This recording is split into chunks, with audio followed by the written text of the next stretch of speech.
How to answer question on Chegg. Hey there, this is Sophia from Create Logging and Delete.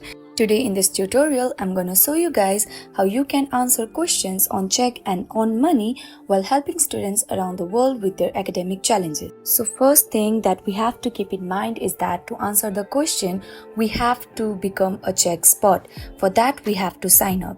Go to the Chegg website and navigate to become an expert page. Here you will find the application form to join the Chegg Expert question and answer community. Fill out the application form with your details including your education background, areas of expertise and any relevant experience.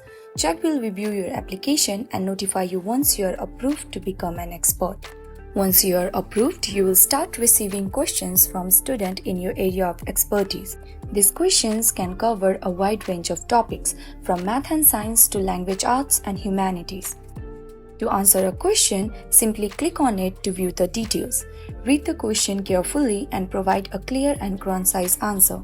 You can also include explanations, diagrams, or step-by-step solution to help the student understand the concept better.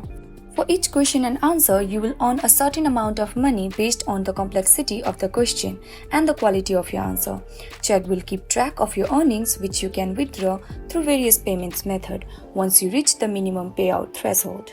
Keep in mind that Chegg values accuracy and quality, so make sure your answers are correct and well written to maximize your earning. And there you have it, a step-by-step guide on how to answer questions on Chegg and on money while helping students succeed academically. If you found this video helpful, please give it a thumbs up, share it with your friends and subscribe to our channel.